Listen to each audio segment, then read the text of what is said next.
Hey guys, we're in for another adventure dito sa Cavite. So papunta kami ngayon ng Surugin Ramen House sa may Alfonso, no. So matatagpuan yung Surugin Ramen House sa Barangay Sulsugin, so 101 Luksuhin, no. So medyo malayo tong babiyahin natin at medyo liblib. So medyo malayo yung pinanggalingan namin. And siguro mga 1 hour yung biyahe namin to from Trece Martires, no. Yan. So from here pumasok na kami ng looban. So galing kami ng highway. So medyo liblib na yung pupuntahan natin and maganda yung scenery dito, no. So parang malaki yung mga lupa dito. And syempre malamig yung klima. So nag-crave kami ng ramen and gusto namin bisitahin yung Surugin Ramen House, no? Yan. So ano nga bang meron sa Surugin Ramen House? So meron sila ditong magandang ambience and setting, no? Yung Japanese garden vibes nila, no? And rustic yung itsura nung kanilang base, no? So makikita nyo dito parang minimimic niya yung small village or Japanese village. Merong mga wooden interior or exterior sa kanilang mga mini houses dito. Ayan. So meron pa mga banners and yung mga design nila dito. And syempre serenity ng lugar, tahimik, merong speakers at sounds yung acoustic na nagpi-play sa background. So maganda yung ambience talaga dito, guys.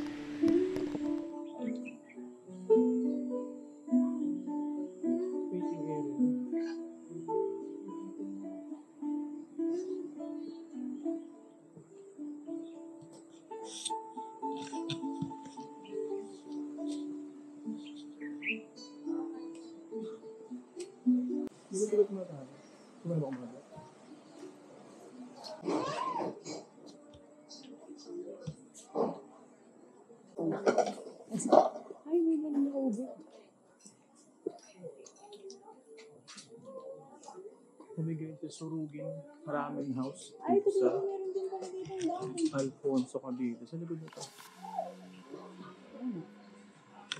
Ayan, so nagpicture na lang muna kami, guys, bago kami kumain, no? Naglibot-libot namin yung area nila. And yung dulo pala is hindi na pwedeng puntahan dahil parang residential area na o parang tirahan na nila yun, eh. Ayan, so nagpicture na lang kami dito and pwede kayong kumain sa labas kaso occupied na, eh, nung time na kumain kami. Ayan, kaya doon lang kami kumain sa may loob na area. Ayan, so medyo may kaliitan din yung lugar nila pero relaxing naman na tahimik. And wala din masyadong tao, no? So this time wala kasi weekday tong pagpunta namin dito. And buti na lang weekday, no? So siguro pag weekends dito is maraming tao or baka worse, may pila, no? And syempre malayo yung area kaya mas okay yung ganito na mabilis tayo maserban.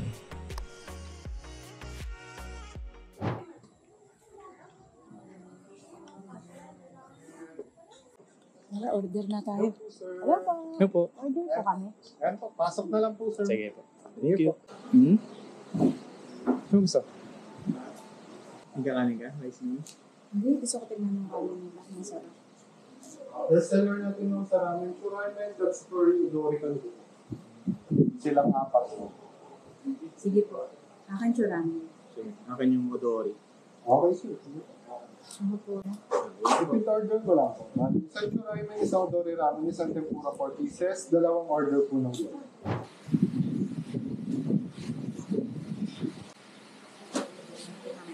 Okay, sir.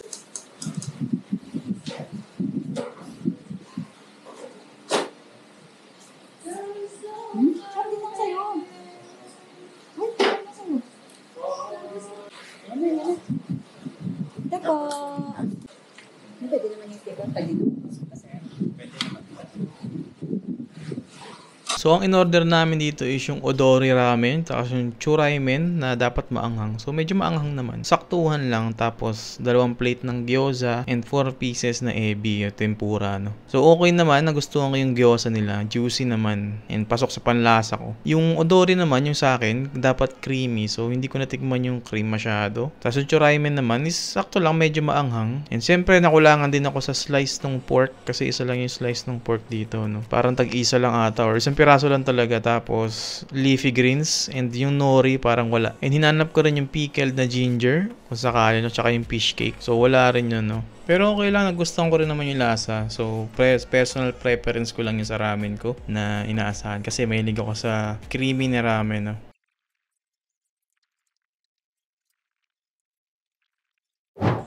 So, agbo kami guys. Okay na, picture na daw siya. Ito pala, magdo-doorbell ka. Pagpasok mo magdo-doorbell. Para maasikaso Ang pa. maasikaso ka. Ginawa natin ay naglibot. Libot muna.